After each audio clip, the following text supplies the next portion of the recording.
Assalamualaikum warahmatullahi wabarakatuh. Kami dari kelompok 5, kelas C, mata kuliah akuntansi keuangan lanjutan 1, dengan dosen pengampu Ibu Ayunita Ajeng Tias ASMSE MACC-Mkom. Di sini kami ingin memaparkan hasil modul yang telah kami susun sebelumnya, yaitu chapter 3 mengenai an introduction to consolidated financial statements. Next slide.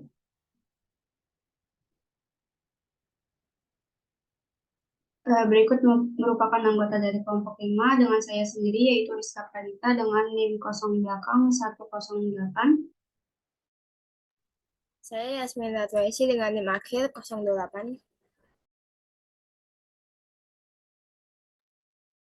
Saya Benita Sri Kamil belakang 092. Next slide.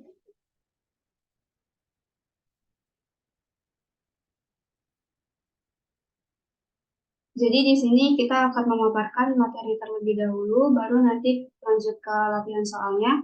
Materinya itu terdiri dari 3 bahasan. Yang pertama mengenai kombinasi bisnis yang dilakukan melalui akuisisi saham. Yang kedua mengenai neraca konsolidasi pada tanggal akuisisi, dan yang terakhir itu mengenai neraca konsolidasi setelah tanggal akuisisi. Next slide.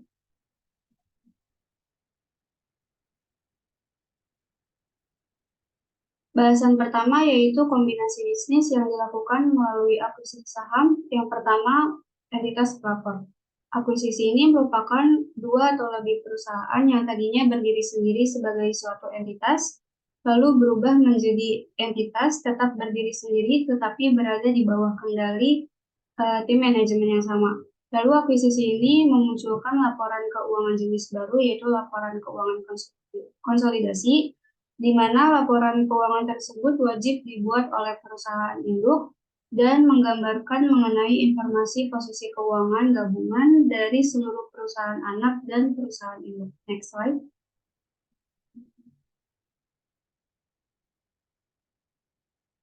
Yang kedua, mengenai hubungan induk anak perusahaan. Akuisisi ini menimbulkan hubungan induk dan anak perusahaan. Perusahaan induk merupakan perusahaan pengendali dengan kepemilikan saham di atas 50%. Tetapi ada kasus di mana kepemilikan di atas 50% itu tidak memiliki kendali apabila kepemilikannya itu dimaksudkan untuk sementara atau akan dialihkan dalam jangka pendek, dan juga entitas anak itu dibatasi oleh suatu restriksi jangka panjang sehingga sangat mempengaruhi kemampuannya dalam mentransfer dana ke entitas induk. Dan yang kedua ini ada perusahaan anak, yaitu perusahaan yang mayoritas sahamnya itu diakuisisi atau dimiliki oleh perusahaan induk. Next slide.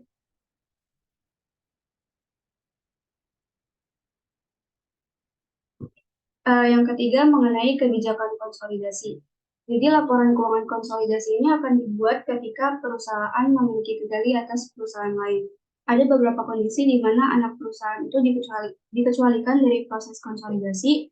Yang pertama, ketika pemilik saham mayoritas itu tidak memiliki kontrol terhadap anak perusahaan seperti yang sudah dijelaskan sebelumnya.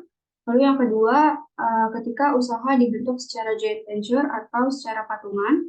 Dan yang ketiga, ketika mengakuisisi sekelompok aset yang bukan merupakan bagian dari suatu bisnis.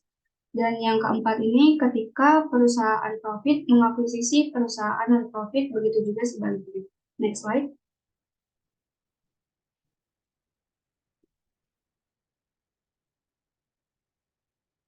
Yang keempat, mengenai pengungkapan kebijakan konsolidasi. Ada hal-hal yang perlu diungkapkan dalam laporan konsolidasi.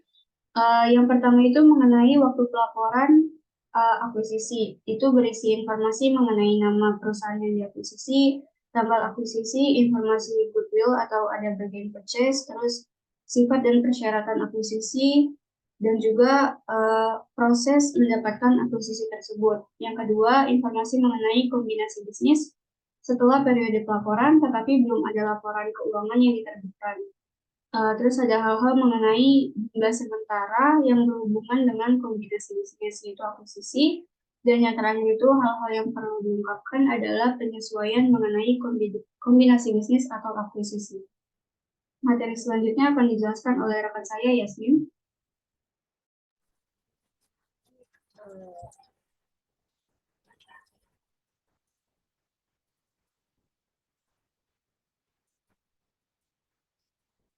Baik, yang kelima ini induk dan interest anak perusahaan dengan periode fiskal yang berbeda.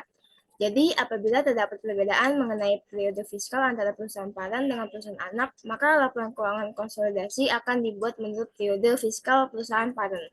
Nah, jika ada perbedaan yang tidak melebihi 3 bulan, bisa menggunakan laporan keuangan tahun fiskal dari anak perusahaan untuk keperluan konsolidasinya. Namun, jika terdapat perbedaan lebih dari 3 bulan, maka laporan keuangan anak perusahaan ini harus dilakukan adanya penyesuaian terhadap periode fiskal perusahaan induk.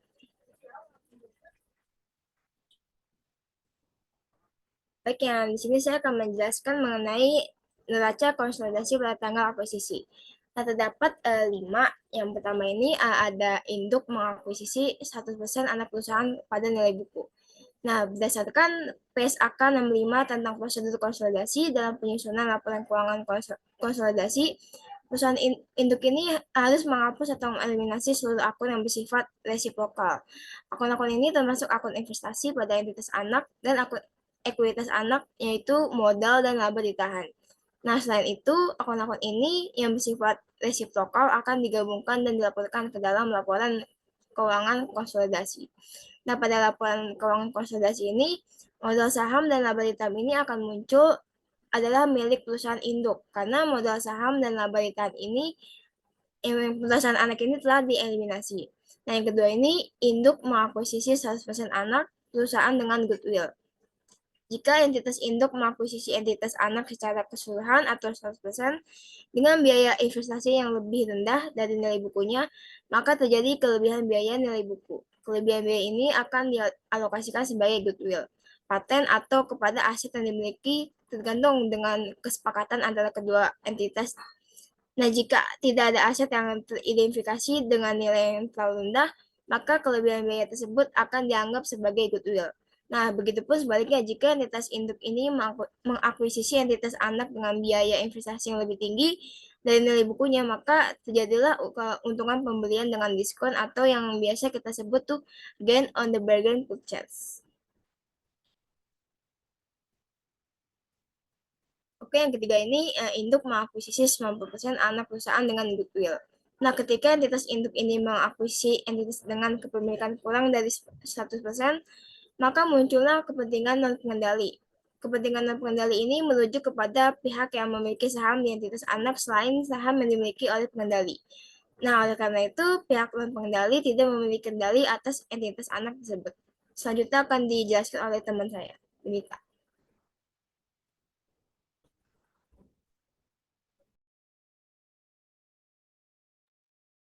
Baik, selanjutnya yaitu yang keempat, kepentingan non-pengendali. Jadi, semua aset dan kewajiban anak perusahaan akan dicatat sebagai nilai bukunya dalam neraca konsolidasi, serta terdapat bagian kepentingan non-pengendali dari aset bersih anak perusahaan secara terpisah dalam ekuitas pemegang saham. Secara konseptual, klasifikasi kepentingan pemegang saham non-pengendali sebagai kewajiban tidak konsisten karena kepentingan tersebut mewakili investasi ekuitas pemegang saham di luar struktur afiliasi dalam aktiva bersih anak perusahaan. GAAP saat ini mensyaratkan yang pertama, kepentingan non-pengendali harus ditampilkan dan ditandai dalam neraca konsolidasi sebagai akun ekuitas yang terpisah. Kemudian yang kedua yaitu bagian laba untuk kepentingan minoritas atau non-pengendali bukan dijadikan sebagai beban atau kerugian, tetapi sebagai pengurang dari laba bersih konsolidasian untuk menghitung laba yang dapat dibagikan kepada kepentingan pengendali. Dan yang ketiga yaitu seluruh bagian laba bersih konsolidasi yang terdiri dari laba bersih bagian kepentingan non-pengendali dan laba bersih bagian kepentingan pengendali harus diungkapkan pada bagian depan laporan laba rugi konsolidasian. Next slide.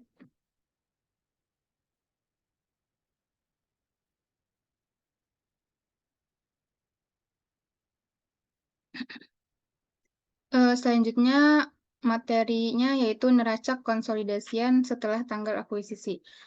Setelah tanggal akuisisi, terdapat perubahan pada saldo akun baik dari perusahaan induk maupun anak yang mencerminkan operasi mereka yang terpisah setelah munculnya hubungan induk anak perusahaan terbentuk.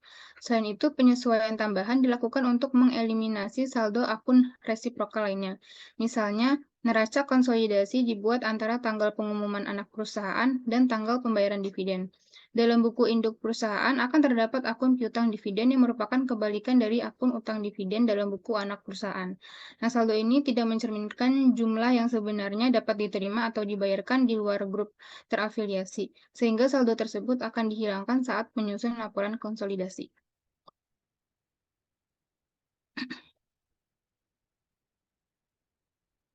Selanjutnya, dari materi neraca konsolidasi yang setelah tanggal akuisisi ini terdapat 3. Yang pertama yaitu alokasi kelebihan akuisisi ke aset bersih yang teridentifikasi dan goodwill. Kelebihan dari nilai wajar atas nilai buku akan dialokasikan sebagai goodwill. Asumsi yang digunakan adalah nilai buku dan nilai wajar sama dengan aset dan liabilitas yang teridentifikasi. Apabila ada bukti bahwa nilai wajar melebihi nilai buku atau sebaliknya, maka kelebihan akuisisi akan dialokasikan kepada aset dan liabilitas tersebut. Dalam pembukuan perusahaan afiliasi yang terpisah, tidak ada pencatatan mengenai alokasi atas perbedaan nilai wajar dengan nilai buku dalam proses akuisisi. Oleh karena itu, kertas kerja akan membantu dalam mempermudah penyesuaian nilai buku terhadap perusahaan anak agar terlihat perbedaannya, serta jumlah penyesuaian ini akan muncul di dalam neraca konsolidasi. Penyesuaian dilakukan terhadap setiap aset dan liabilitas. Kemudian yang kedua yaitu mencatat nilai wajar atau diferensial nilai buku. Perhitungan selisih antara nilai wajar dan nilai buku digunakan untuk menentukan aset dan liabilitas yang diidentifikasi sebagai undervalued atau overvalued. Overvalued terjadi ketika book value lebih besar daripada fair value, sedangkan undervalued terjadi ketika book value lebih kecil dari fair value. Kemudian yang ketiga yaitu prosedur kertas kerja untuk alokasi pada neraca konsolidasi. Alokasi kelebihan dari nilai wajar investasi atas nilai buku akan dimasukkan ke dalam perhitungan neraca konsolidasi. Akun unamortized excess digunakan dalam prosedur kertas kerja untuk menyederhanakan entry ketika menetapkan perbedaan nilai wajar atau nilai buku ke berbagai aset dan liabilitas. Langkah ini tidak termasuk dalam penentuan total kelebihan nilai wajar untuk goodwill. Next slide. Selanjutnya, kita akan beralih ke latihan soal yang terdiri dari pilihan ganda, esai, dan studi kasus.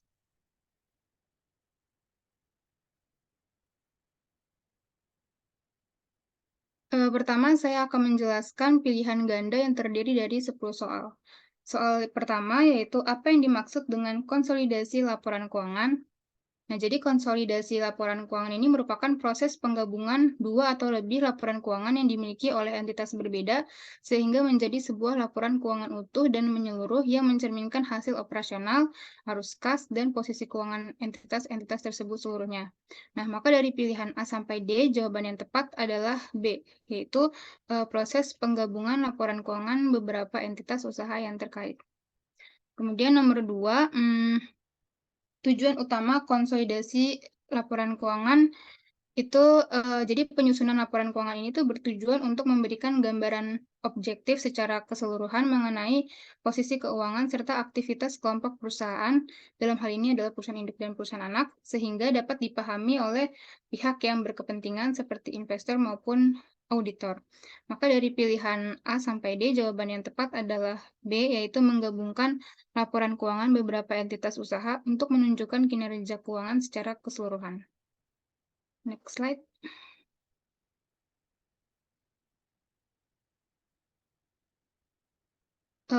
Soal nomor 3 yaitu apa yang dimaksud dengan subsidiary company dalam konteks konsolidasi laporan keuangan.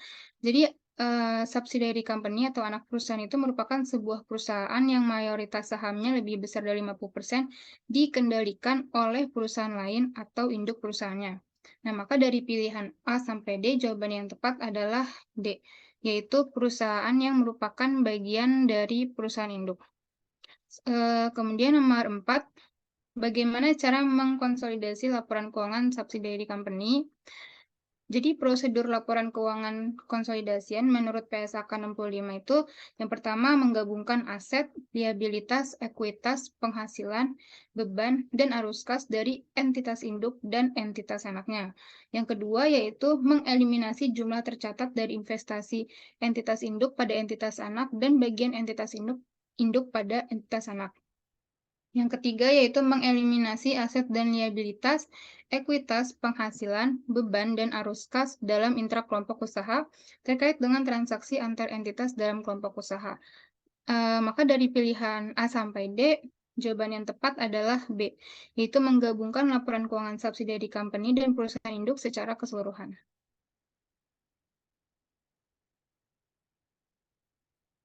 Kemudian nomor 5, yaitu apa yang dimaksud dengan goodwill dalam konsolidasi laporan keuangan.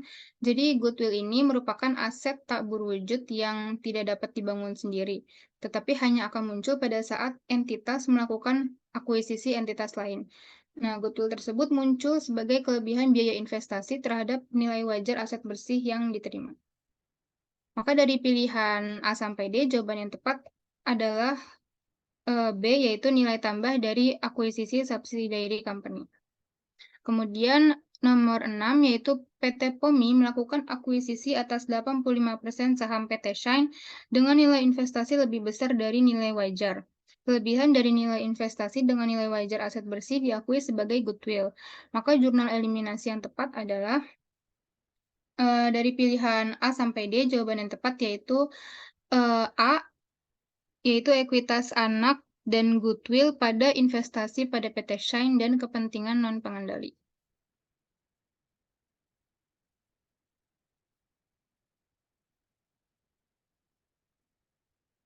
Kemudian soal nomor 7, yaitu jurnal yang berfungsi untuk melakukan penyesuaian pada saldo akun dalam entitas yang dikonsolidasikan sehingga mencerminkan saldo yang sebenarnya ketika seluruh entitas yang dikonsolidasikan dipandang sebagai sebuah entitas tunggal merupakan jurnal dari pilihan A sampai D, jawaban yang tepat yaitu D, yaitu jurnal eliminasi.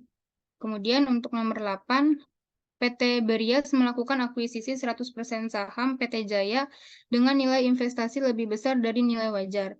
Kelebihan dari biaya investasi dengan nilai wajar aset bersih diakui sebagai goodwill. Maka jurnal eliminasi yang tepat adalah dari pilihan A sampai D, jawaban yang tepat yaitu C.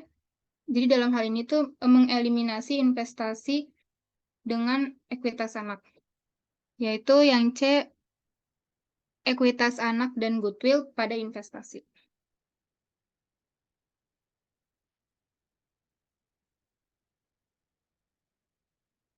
Kemudian soal nomor 9, yaitu bagaimana cara menghitung goodwill. Jadi dari pilihan A sampai D, jawaban yang tepat yaitu A, selisih antara nilai pasar aset bersih dengan harga akuisisi entitas anak. Atau bila menggunakan rumus, goodwill sama dengan imbalan yang dialihkan ditambah kepentingan non-pengendali pada pihak yang diakuisisi dikurang nilai wajar aset bersih teridentifikasi yang diperoleh. Kemudian nomor 10 yaitu apa yang dimaksud dengan minority interest. Jadi kepentingan non-pengendali itu adalah ekuitas perusahaan anak yang tidak dapat diatribusikan baik secara langsung maupun tidak langsung oleh perusahaan induk. Perusahaan induk ini harus menyajikan secara terpisah kepentingan non-pengendali sebagai bagian dari ekuitas dalam laporan posisi keuangan konsolidasian. Kepentingan non-pengendali merepresentasikan seberapa besar aset bersih yang tidak dimiliki oleh perusahaan induk. Kepentingan non-pengendali hanya timbul apabila perusahaan induk tidak mengakuisisi perusahaan anak secara menyeluruh. Maka dari pilihan A sampai D, jawaban yang tepat adalah D, yaitu bagian kecil dari kepemilikan perusahaan yang dimiliki oleh pihak lain di luar dari kepemilikan pengendali perusahaan tersebut. Selanjutnya, untuk bagian esai akan dijelaskan oleh rekan saya, Yasmin.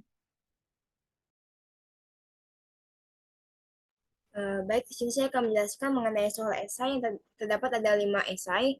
Yang pertama ini jelaskan apa yang dimaksud dengan konsolidasi laporan keuangan dan mengapa hal tersebut penting dilakukan. Nah, jawabannya ini konsolidasi laporan keuangan ini adalah proses menggabungkan laporan keuangan dari beberapa entitas yang terkait dan mempresentasikan hasilnya sebagai satu laporan keuangan. Nah, hal ini penting dilakukan karena dapat memberikan informasi yang lebih lengkap dan akurat tentang kinerja keuangan dan posisi keuangan keseluruhan dari sebuah grup perusahaan. Nah, selain itu, konsolidasi juga diperlukan untuk mematuhi peraturan dan standar akuntansi yang berlaku.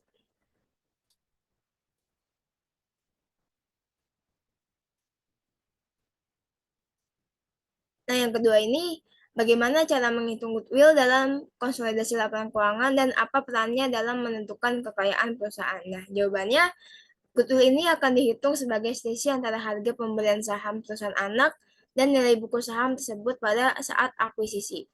Nah, goodwill ini memainkan peran penting dalam menentukan kekayaan perusahaan karena goodwill ini mewakili nilai aset tidak berwujud yang dimiliki oleh perusahaan anak, seperti merek dagang, paten, dan keahlian manajemen yang cenderung meningkatkan nilai perusahaan di masa depan.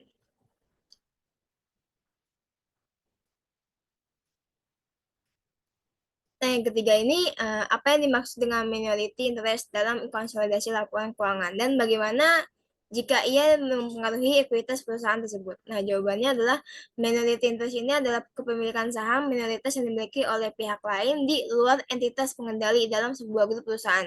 Jadi, minority interest ini tuh mempengaruhi ekuitas perusahaan karena ia mewakili bagian dari kekayaan dan laba yang terkait dengan saham minoritas tersebut. Nah, oleh karena itu, minority interest ini harus dicatat sebagai bagian dari ekuitas pada laporan keuangan konsolidasi.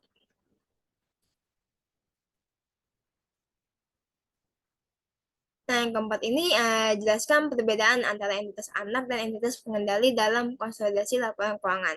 Nah, jawabannya, entitas anak ini adalah perusahaan yang di bawah kendali perusahaan induk. Nah, sedangkan entitas pengendali adalah perusahaan yang memiliki kendali atas entitas anak. Dalam konsolidasi laporan keuangan entitas anak digabungkan dengan laporan keuangan entitas pengendali untuk menghasilkan laporan keuangan konsolidasi. Nah, oleh karena itu, entitas pengendali pemegang ini tuh memiliki peranan penting dalam konsolidasi laporan keuangan.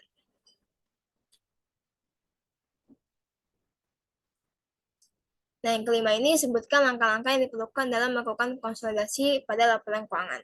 Nah, langkah-langkahnya ini tuh terdapat ada 5. Yang pertama ini mengumpulkan laporan keuangan dari setiap entitas yang terkait. Nah, yang kedua, menghitung goodwill dan menentukan metode konsolidasi yang tepat. Yang ketiga, mengkonsolidasi laporan keuangan entitas anak dan non-pengendali. Yang keempat ini menghitung minority interest. Dan yang terakhir ini mempresentasikan laporan keuangan konsolidasi tersebut. Selanjutnya akan dijelaskan oleh rekan saya. Oke, selanjutnya akan membahas mengenai studi kasus. Jadi pertanyaannya itu pada tanggal 1 Januari 2021, Ford Company mengakuisisi saham biasa milik Sun Company sebesar 80% dengan mengeluarkan uang tunai sebesar 450 juta serta 100.000 lembar saham dengan nilai parnya itu 1.000 dan nilai pasarnya itu Rp2.000. Ford Company juga membayar biaya tambahan sebesar 25 juta secara tunai. Kelebihan biaya investasinya akan dialokasikan kepada aset yang teridentifikasi dan juga goodwill. Pada akhir tahun 2021, Sun Company melaporkan perolehan laba dan dividen masing-masing itu 115 juta ribu rupiah untuk laba dan 87 juta ribu rupiah untuk dividen. Selama periode 2021, ada beberapa transaksi terkait dengan kelebihan amortisasi, yaitu pertama, persediaan yang dinilai terlalu rendah terjual seluruhnya.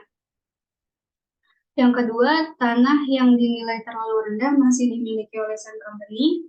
Lalu ada gedung yang dinilai terlalu rendah memiliki masa manfaat 20 tahun terhitung sejak 1 Januari 2021. Ada juga peralatan yang overvalued memiliki masa manfaat 5 tahun terhitung sejak 1 Januari 2021. Yang kelima ada wesel bayar yang dinilai terlalu tinggi telah selesai pada tahun 2021. Dan yang terakhir ada goodwill, itu tidak diamortisasi. Untuk pertanyaannya, diminta yang pertama itu jurnal yang diperlukan Ford Company pada tanggal akuisisi, yang kedua schedule alokasi investasi, yang ketiga jurnal eliminasi dan penyesuaian, dan juga kertas kerja neraca konsolidasi per 1 Januari 2021, dan yang terakhir itu saldo investasi padasan dan saldo kepentingan non pengendali pada akhir tahun atau tanggal 31 Desember 2021. Jadi pertama di sini, di sini ada neraca perdagangan pada tanggal 31 Desember 2020 itu di bukunya Pert Corporation berdasarkan book value, total aset dan juga total liabilitas dan equity-nya itu sebesar 1.570.000.000 rupiah. Lalu berdasarkan fair value, total asetnya itu 2.050.000.000 rupiah. Dan untuk account payable-nya 350 juta, untuk notes payable-nya ada 15 juta. Untuk Sun Corporation, berdasarkan book value, total aset dan total liabilitas dan equity-nya itu sebesar 930 juta rupiah. Lalu berdasarkan fair value, total asetnya itu 970 juta, dan untuk account payable sebesar 225 juta, lalu untuk notes payable-nya sebesar 17 juta.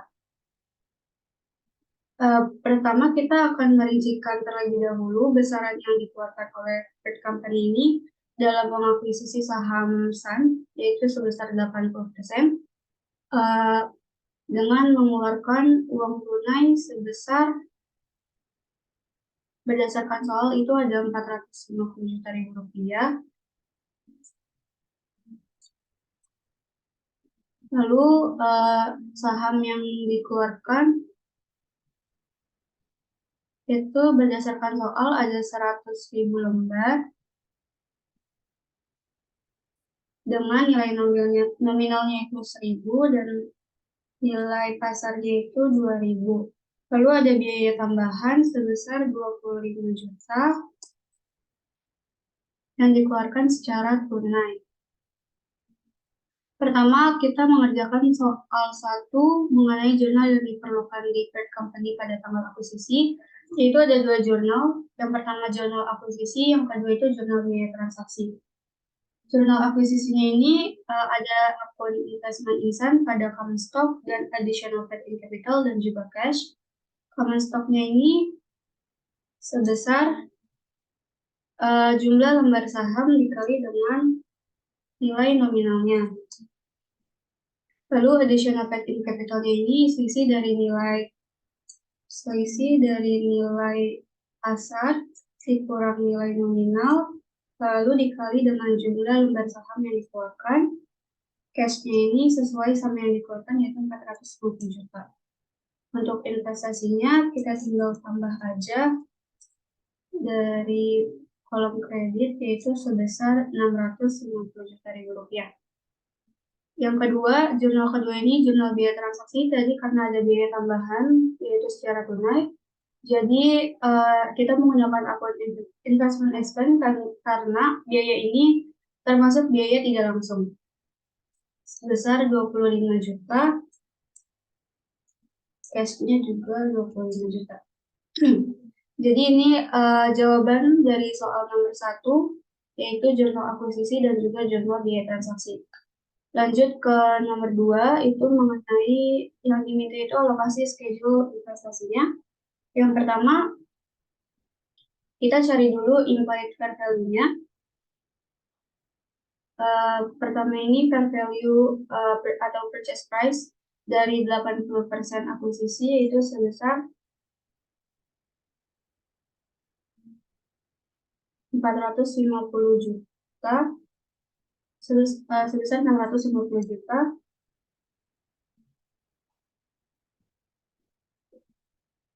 Lalu implied fair value option-nya kita bisa dapat dari 650 juta dibagi dengan kepemilikan yang dimiliki oleh Pert, yaitu 80%. Implied-nya yaitu 812.500.000 rupiah. Untuk book value-nya kita bisa ambil dari milik Sun, ini 937 juta dikurangi 225 juta dan 22 juta. Lalu untuk total excess of fair value over book value ini kita tinggal kurang dari implied fair value dikurangi sama nilai buku dari Sun Company sebesar 122.500.000 rupiah. Selanjutnya kita akan alokasikan kelebihan ini ke aset dan liabilitas yang teridentifikasi dan juga goodwill.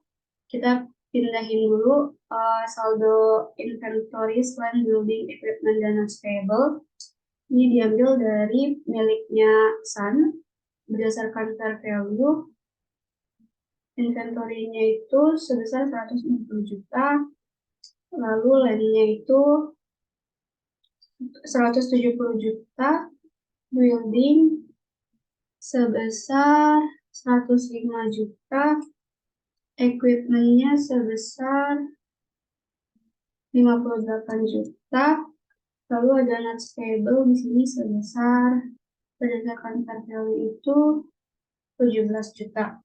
Begitu juga dengan saldo dari book value-nya. Kita tinggal pindahin aja dari neraca yang tadi ada di soal. Book value inventories-nya itu 150 juta. Untuk land-nya 150 juta, building-nya 95 juta, equipment-nya 65 juta, dan yang terakhir itu notes payable sebesar 22 juta. Sini kita akan mencari excess allocated-nya, yaitu apabila fair value lebih besar dari book value, maka nominal excess allocated-nya ini positif. Untuk aset tinggal kita rumus itu tinggal kita kurangin fair value dikurang book value, dan bisa kita drag down ke bawah. Tapi untuk liabilitas ini kebalikannya. Jadi book value dikurangi sama fair value. Untuk total allocated to identifiable net asset-nya bisa kita langsung aja seluruhnya, yaitu sebesar 38 juta rupiah. Lalu ini total excess of fair value over book value kita bisa ambil dari atas, yaitu 122.500.000 rupiah. Dan yang terakhir kita tinggal cari alokasi untuk kebutuhannya berapa. Ini tinggal dari excess fair value over book value ini dikurangi sama total alokasi ke net yang teridentifikasi. Jadi untuk kebutuhannya itu ada 84.500.000 rupiah. Lanjut ke soal nomor 3, yaitu yang pertama ini Journal Elimination Adjustment. Terdiri dari dua jurnal, yaitu yang pertama untuk eliminasi investasi di SAN dan juga ekuitasan. Yang kedua untuk adjustment atau penyesuaian kelebihan amortisasi ke aset dan kewajiban serta goodwill.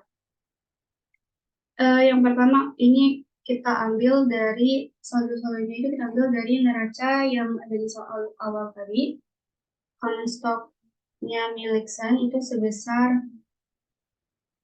500 juta. Lalu ada additional PIC punya SAN ini sebesar 125 juta. Retained earning-nya SAN ini sebesar 65 juta. Lalu investment in SAN ini yang ada di awal tadi, di jurnal awal, yaitu 650 juta. Lalu untuk NCI-nya itu bisa kita cari dari 20%, yaitu sisa kepemilikan yang dimiliki oleh pihak minoritas, dikali dengan implied fair value yang tadi udah kita dapat, yaitu 812.500. Jadi NCI-nya itu sebesar 162.500. Untuk unamortized excess-nya ini bisa kita cari dari total kredit dikurangi dengan total yang udah ada di debit. Unamortized excess-nya ini sebesar 122.500.000. Lalu ke jurnal yang kedua, yaitu buat adjustment atau penyesuaian, ini bisa kita ambil dari alokasi yang udah kita buat sebelumnya. Inventory itu sebesar 10 juta. Ini bisa kita drag down ke bawah. Untuk goodwill, kita ambil dari yang alokasi tabel alokasi atas, yaitu 84.500. Dan untuk notes payable sebesar 5 juta. Equipment-nya di sini karena dia negatif, jadi ada di kredit sebesar 7 juta. Lalu untuk unamortized excess-nya ini bisa kita cari dari jumlah yang ada di debit dikurangi dengan yang ada di kredit. sebesar Rp122.500.000. Berikut jurnal eliminasi dan adjustment yang diperlukan untuk menyusun kertas kerja pada tanggal 1 Januari 2021. Lanjut ke kertas kerja 1 Januari 2021. Ini kita pindahin terlebih dahulu untuk saldo-saldonya dari neraca yang atas. Ini berdasarkan unit value. Untuk per company,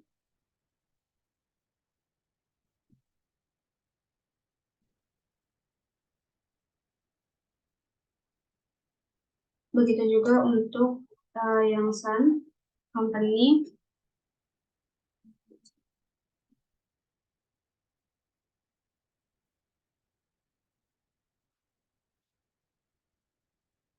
Untuk bagian liabilitas dan ekuitasnya juga kita ambil dari neraca yang atas.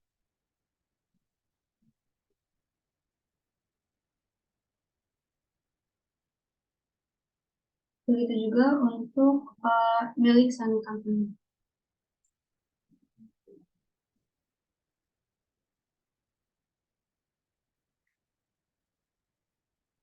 Lalu jurnal eliminasi dan adjustment ini nominalnya kita pindahin ke bagian kolom adjustment and elimination sesuai debit kreditnya.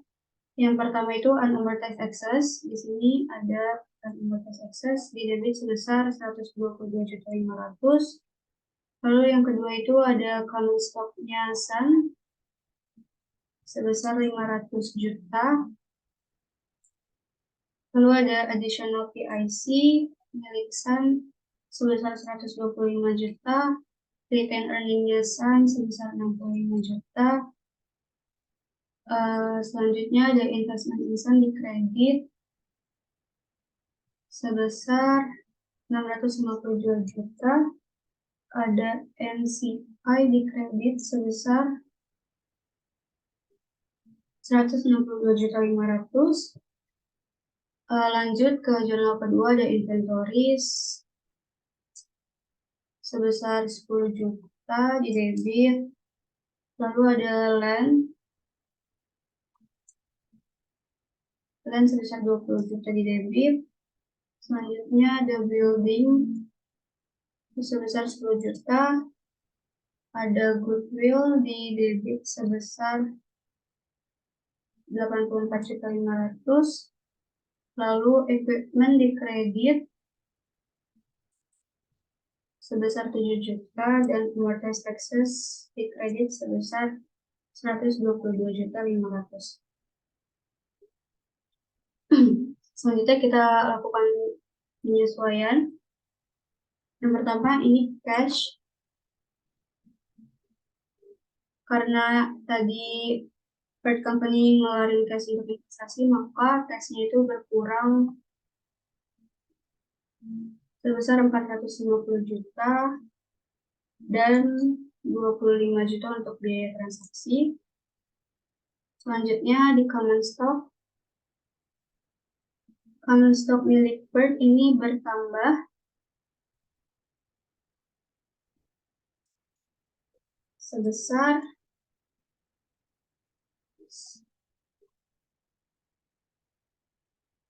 100 juta. Begitu juga dengan additional PIC-nya bertambah sebesar 100 juta dari jurnal yang awal. Lalu retain earning milik Bird berkurang sebesar 25 juta untuk biaya transaksi yang akuisisi. Selanjutnya, ini tinggal kita total seluruhnya.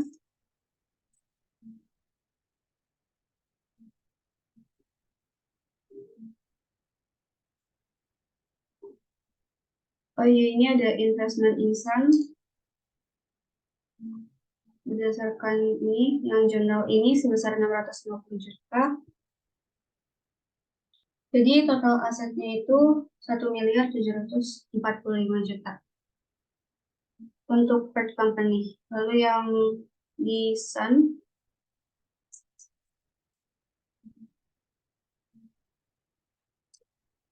Di sana itu 930 juta rupiah. Untuk konsolidasi asetnya, kita tinggal tambah, lalu ditambah sama adjustment dan eliminasi debit, dikurang adjustment dan eliminasi. Kita drag down aja rumusnya ke bawah. Lalu total semua untuk mengetahui total asetnya.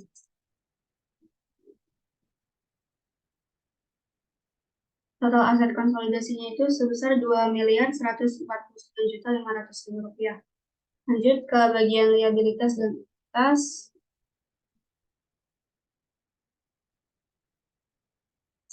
Ini kita tinggal total semuanya dari account payable sampai retained earning.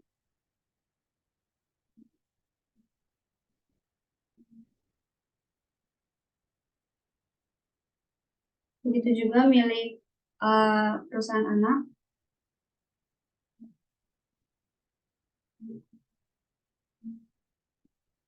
Dan untuk konsolidasinya, induk ditambah anak dikurangi debit plus kredit. Kita tinggal drag down aja rumusnya ke bawah. Lalu ditotal semua.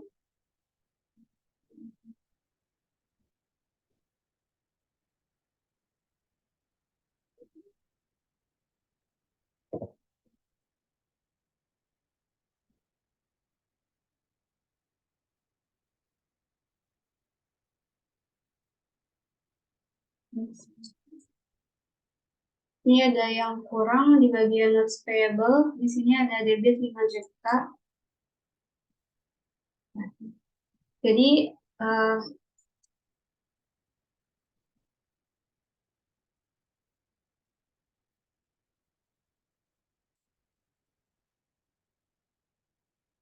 ini neraca konsolidasi pada tanggal 1 Januari 2021.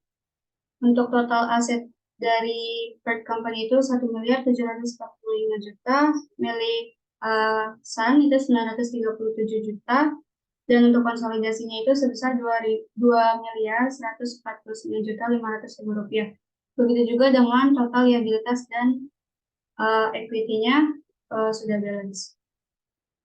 Lanjut ke pertanyaan terakhir, yaitu saldo investasi pada Sun dan juga NCI. Jadi yang pertama ini kita pindahin dulu original investment Januari itu sebesar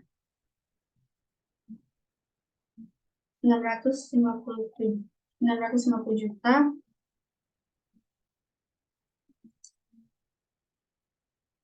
Lalu karena di soal ada informasi mengenai net income yang diperoleh oleh Sun sebesar 119 juta, sini kita kali 80% dengan net income yang diperoleh itu 192 juta rupiah. Lalu ada amortisasi value dari equipment sebesar 7 juta dibagi sama masa manfaatnya yaitu 5 tahun dikali dengan kepemilikan yaitu 80%. Dikurangi dengan amortisasi yang undervalued. Yang pertama itu ada inventory yang terjual pada tahun 2021 sebesar 10 juta dikali dengan kepemilikan yaitu 80%.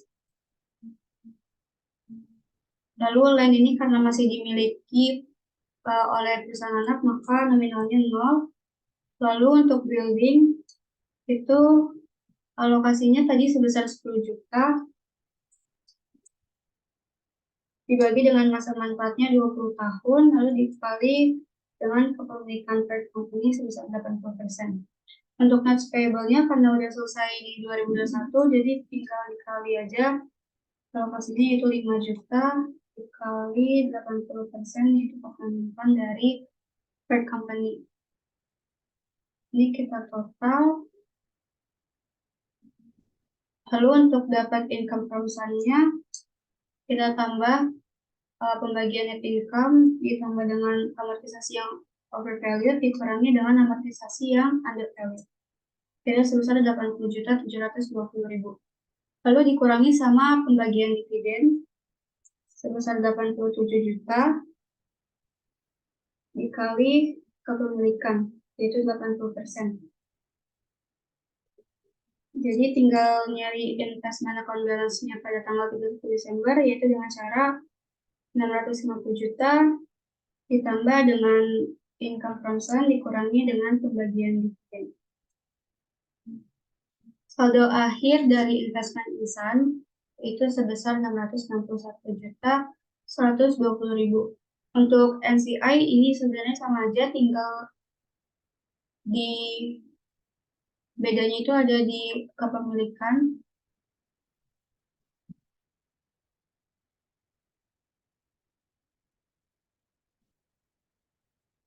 Di kepemilikannya NCI awalnya itu sebesar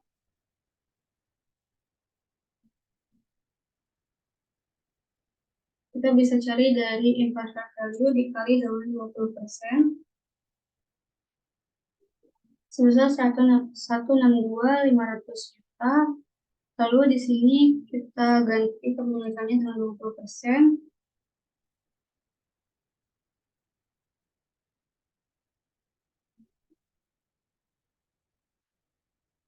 Ganti untuk semua perhitungan.